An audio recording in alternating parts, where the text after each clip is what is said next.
Selamat pagi, selamat siang, atau selamat sore adik-adik semua di mana saja berada.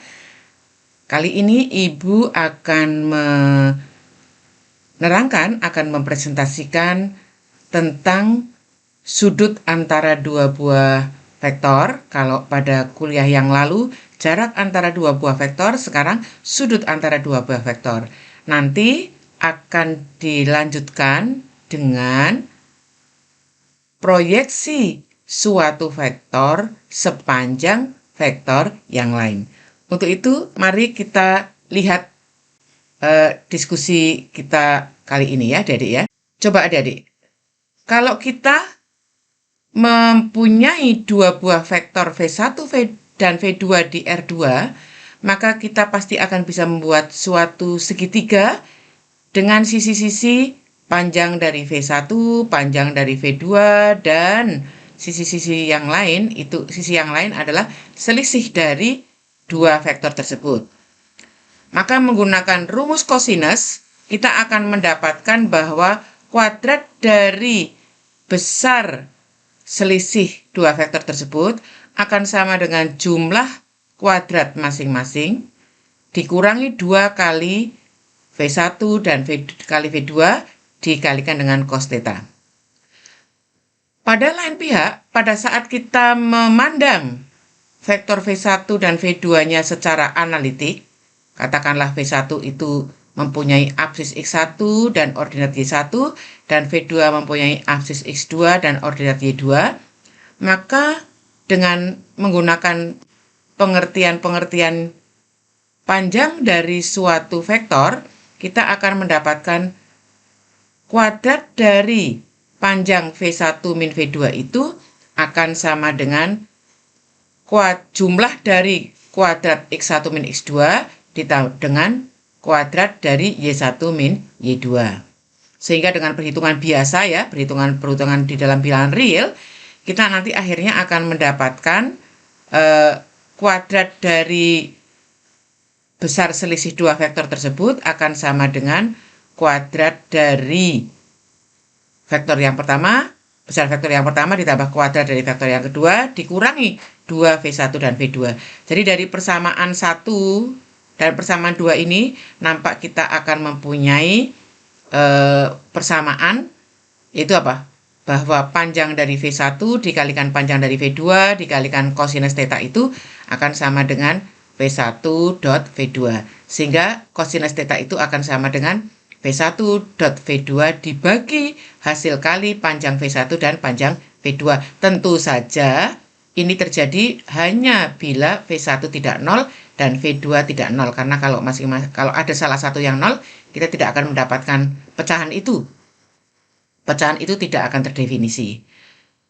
Dengan perhitungan yang sama, nanti kita juga akan mendapatkan untuk yang R3 ya, tidak akan saya jelaskan di sini ya. Saya kira dengan melakukan analogi pada R3 kita pasti bisa menggambarkan ya.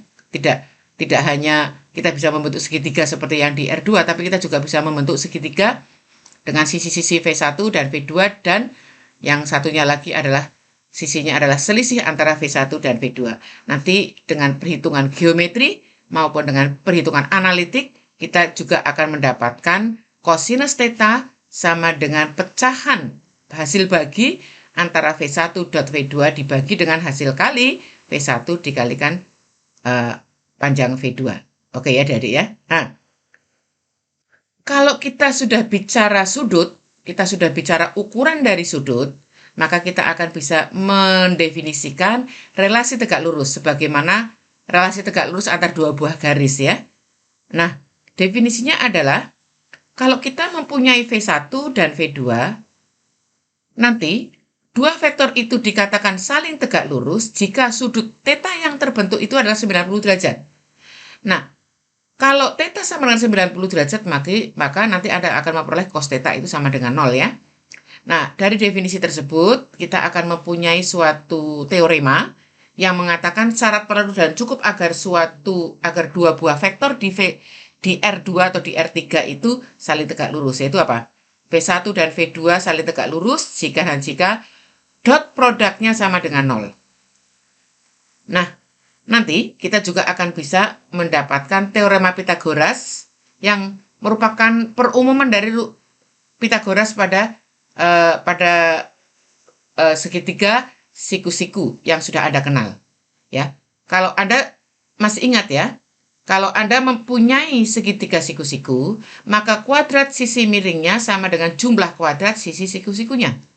Nah, ini ternyata akan sama saja dengan pada V2, pada vektor V1 dan V2 di R2.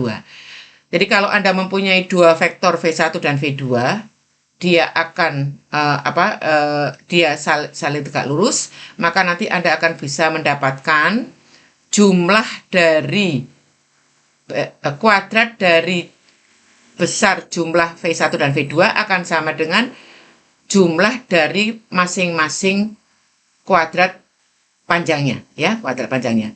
Jadi ini membuktikannya sangat simpel sekali karena kita mempunyai kuadrat dari V1 dan V2, jumlah kuadrat V1 dan V2 itu sama dengan kuadrat dari jumlah masing-masing ditambah dengan 2 V1 V2 kalikan cos theta, maka nanti kalau pada saat cos theta-nya sama dengan 0, Anda akan mendapatkan rumus Pitagoras yang kita inginkan ya adik-adik ya. Nah, coba kita lihat contoh sebagai berikut.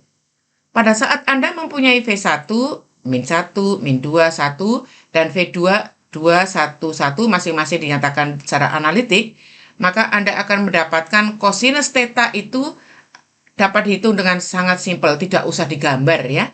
Jadi kosinus theta itu untuk mendapatkan sudutnya, itu tinggal hitung pecahan antara dot produk V1 dan V2 dibagi dengan hasil kali masing-masing panjangnya. Sehingga Anda akan mendapatkan nilainya adalah min setengah. Dengan demikian, tetanya akan sama dengan 120 derajat. Begitu ya adik-adik ya. Nah, contoh yang kedua. Anda sudah familiar ya dengan vektor I yang kita definisikan dengan 100, vektor J yang kita definisikan dengan 010, dan vektor K yang kita definisikan 001. Nanti dengan mudah akan dapat ditunjukkan bahwa I.J sama dengan I.K sama dengan J.K masing-masing sama dengan 0. Jadi Anda bisa menyimpulkan bahwa setiap dua pasang vektor ini saling tegak lurus ya. Setiap dua pasang vektor yang berbeda I.J.K ini nanti akan saling tegak lurus. Nah, yang berikutnya ini begini adik-adik. Kalau Anda mempunyai suatu vektor di R2, ya, bagaimana kita mendapatkan himpunan semua vektor-vektor yang tegak lurus dengan V2? Untuk menentukan semua vektor yang tegak lurus terhadap V2, mari kita misalkan dulu yang kita cari itu adalah vektor U, mempunyai aksis X, mempunyai ordinat Y. Kalau dia tegak lurus terhadap V2, terhadap V, maka nanti V.U itu sama dengan 0. Sehingga Anda akan mendapatkan 4 kali X ya, absis dikalikan X, ditambah ordinat dikalikan ordinat sama dengan 0. Dari sinilah kita bertemu dengan sistem persamaan linear dengan satu persamaan dua variabel. Maka salah satu variabel bisa Anda anggap sebagai suatu parameter. Sebut saja parameternya adalah absisnya, yaitu X-nya. Maka nanti Anda akan mendapatkan S-nya itu, himpunan semua solusinya itu adalah pasangan X min 2X meliputi seluruh X bilangan real, berarti dia adalah himpunan semua vektor-vektor kelipatan skalar dari 1 min 2, ya. Begitu adik-adik. Nah, tibalah saatnya sekarang kita bicara tentang bagian kedua dari topik bahasan ini, yaitu tentang proyeksi ortogonal suatu vektor terhadap vektor yang lain, ya adik-adik ya. Nah, begini adik-adik. Pada saat Anda mempunyai vektor U yang biru ini, dan Anda mempunyai vektor V yang merah ini, itu ya vektor yang merah ini, maka akan selalu dapat kita menuliskan vektor U menjadi V1 ditambah V2, vektor V1 tambah V2, dengan sifat V1-nya adalah kelipatan dari V, dan V2-nya tegak lurus pada V. Ya, begitu ya adik-adik ya. Nah, nanti vektor V1 itu disebut proyeksi ortogonal dari U sepanjang V atau pada V, dan vektor V2 disebut komponen dari U yang ortogonal kepada V. Mengingat V1 adalah kelipatan skalar dari V, maka kita akan dapat menuliskan V1 itu K kali V. Jadi, U ini akan sama dengan V1 ditambah V2, ini akan sama dengan jumlahan KV ditambah dengan V2. Dengan melakukan perkalian titik kedua ruas persamaan tersebut dengan V, maka kita akan mendapatkan U.V itu sama dengan KV ditambah V2.V sama dengan KVV plus V2V sama dengan KV kuadrat ditambah V2V. Mengingat V2 tegak lurus terhadap V, kita akan mendapatkan V2.V sama dengan 0. Sehingga persamaan di atas akan menghasilkan K-nya itu adalah sama dengan U.V dibagi dengan panjang dari V dikuadratkan. Nah, selanjutnya, mengingat V1 sama dengan KV, maka tentu saja V1-nya itu adalah sama dengan U.V per panjang dari V kuadrat dikalikan dengan V. Itulah yang disebut dengan proyeksi U sepanjang V. Nah, adik-adik, proyeksi ortogonal dari U pada V, yaitu V1, dapat pula dihitung dengan langkah-langkah yang lain ya. Yaitu kita dengan memperhatikan gambar 5.1 di atas tadi, maka menurut definisi fungsi kosinus dalam trigonometri, kosinus theta itu kan adalah apa? Kosinus theta itu adalah panjang dari sisinya dibagi dengan panjang dari sisi miringnya ya.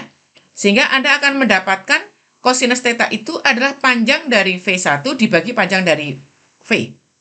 Atau Anda mendapatkan panjang dari V1 itu sama dengan panjang dari U dikalikan dengan cos theta. Sementara itu, dari rumus hasil kali skalar antara U dan V, kosinus theta tidak lain adalah U.V dibagi dengan hasil kali U dikalikan dengan hasil kali V. Sehingga Anda mempunyai apa, Adik? Anda mempunyai apa?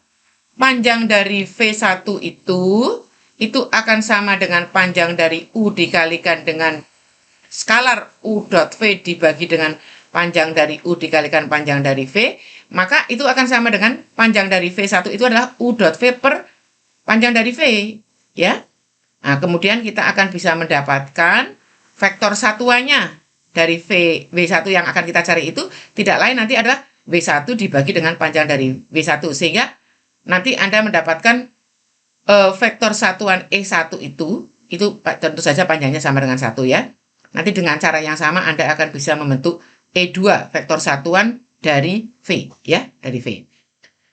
Karena V1 segaris dengan U ya, karena V1 segaris dengan U. Maaf, ini harusnya segaris dengan V ya. Maka V1 proyeksi U pada V tadi, maka kita akan mendapatkan vektor satuan V1 akan sama dengan vektor satuan V yang berarti E1 sama dengan E2 sama dengan V per ini ya, V1. Untuk setiap vektor termasuk vektor W juga selalu berlaku bahwa W itu akan sama dengan panjang dari V1 dikalikan dengan E1. Dengan E1 vektor satuan V1.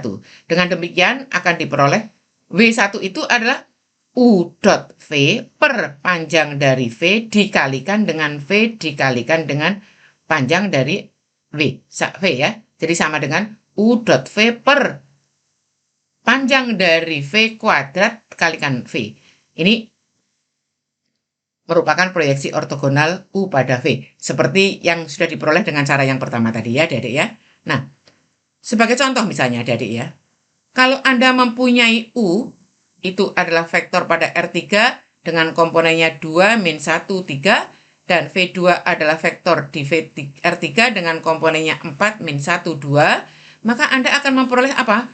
U.V itu akan sama dengan 15 ya, dengan perhitungan biasa. Dan panjang dari V kuadrat itu akan sama dengan 21, sehingga diperolehlah V1-nya itu adalah sama dengan 20/7, min 5/7, 10/7 ya. Jadi komponen-komponennya. Nah, komponen dari U yang ortogonal pada V itu adalah selisih antara U dan W1. Sehingga akan sama dengan W2 itu adalah min 6/7, min 2/7, 11/7 ya. Dengan demikian, Anda sudah mendapatkan proyeksi U sepanjang V dan komponen ortogonal U terhadap V. Nah, kita bisa mengecek apakah komponen ortogonalnya itu betul-betul benar ya. Pertama pengecekannya adalah kita cocokkan bahwa nanti kalau di dot produkkan dengan V itu sama dengan 0. Nah, itu mudah sekali ya, mudah sekali. Nah, apa kegunaan dari proyeksi ortogonal suatu vektor terhadap vektor yang lain dalam penentuan jarak titik pada bidang? Mari kita pelajari hal berikut ini ya, Adik ya. Pada saat Anda mempunyai suatu titik P dan suatu garis di luar P dan suatu garis yang tidak melalui titik P, maka pertanyaan yang muncul biasanya adalah berapa jarak antara P dengan garis yang diberikan tersebut ya. Nah, jarak itu adalah jarak terpendek ya, jarak terpendeknya itu berapa? Nah, untuk itu secara geometri, titik P ke garis G tidak lain adalah panjang vektor D yang kita arsir ini ya, yang kita arsir ini. Nah, ini apa ini? Mari kita lihat. Ambil dua titik pada garis G, yaitu titik R dan S. Kemudian dibentuk vektor V dengan pangkal di R dan ujungnya di P, dan vektor U dengan ujungnya di R dan pangkalnya dengan ujungnya di R dan dengan ujung-ujungnya ya di R dan di S, seperti yang kita ilustrasikan ini ya Adik ya. Nah, maka dari situ kita akan bisa menghitung jarak titik P pada garis G tidak lain adalah panjang atau besar vektor V dikurangi dengan proyeksi U pada V. Yaitu apa? Komponen ya, komponen ortogonal dari U sepanjang V. Jadi kita nanti akan bebas memilih RS-nya, tapi nanti kita akan mendapatkan nilai jarak yang sama. Demikian adik-adik untuk apa yang bisa kita diskusikan kali ini. Adik-adik akan mempunyai banyak kesempatan untuk membaca kembali ya. Silakan adik-adik baca kembali, pelajari kembali, nanti adik-adik akan semakin paham.